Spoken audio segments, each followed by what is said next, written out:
আসসালামু আলাইকুম আরহামাতুল্লাহি ওয়াবারাকাতুহু। ইন্না বাতশা রাব্বিকা লাশাদীদ। আল্লাহর ধরা অত্যন্ত কঠিন এবং মজবুত।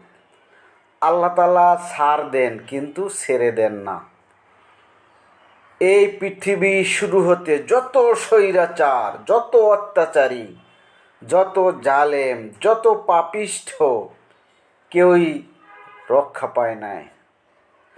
ধ্বংস হয়েছে যারা তওবা করে নাই, যারা ফিরে আসে নাই, যারা পাপিষ্ঠ ছিল, তাদেরকে আল্লাহ পাকড়াও করেছেন এবং ধরেছেন। আল্লাহ সুবহানাহু ওয়া তাআলা যখন ধরেন, তার ধরা অত্যন্ত মজবুত, তখন আর ছেড়ে দেন না। ওয়া উমলি লাহুম ইন্না কাইদি মাতিন।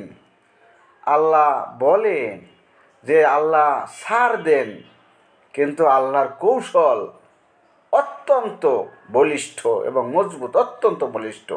আল্লাহর কৌশল পাপ করতে আসে, জুলুম করতে আসে, ক্ষমতায় আছে, অত্যাচার নির্যাতন করতে আসে, কই আমাদের তো কিছু হয় না। যখন হবে তখন টের পাবা মনু, তখন টের পাবা। যখন আল্লাহ তাআলা ধরবেন তখন আর ছাড় দেবেন না, পাকড়াও করবেন, এমন পাকড়াও করবেন, একেবারে কঠিন শাস্তি দেবেন। আল্লাহ সুবহানাহু ওয়া তাআলা বলেন, নুমাত্তিউহুম ক্বালিলান সুম্মা নাদতাররুহুম ইলা আযাবিন নার। আল্লাহ সময় দেন, কিছু সময়। আল্লাহ ভোগ বিলাসে যারা পাপিষ্ঠ, তাদেরকে ভোগ বিলাসের জন্য আমোদ প্রমোদ করতে পারে, পাপ যেন আরো বাড়তে পারে, কিছুদিন সময় দিয়ে দেখেন। ইলা আযাবিন নার, তারপর জাহান্নামের আযাবের দিকে তাদেরকে নিয়ে যাওয়া হয়। অতএব যারা জুলুম করেন, অত্যাচার করেন, নিপীড়ন করেন, তাদেরকে আমি সবিনয় অনুরোধ করব, মনে করেন না যে এই দিনই মনে হয় শেষ দিন। আমরা তো ধরাকে সরা মনে করছি, যা মনে চায় তা করে যাচ্ছি, মনে হয় কিছুই হবে না।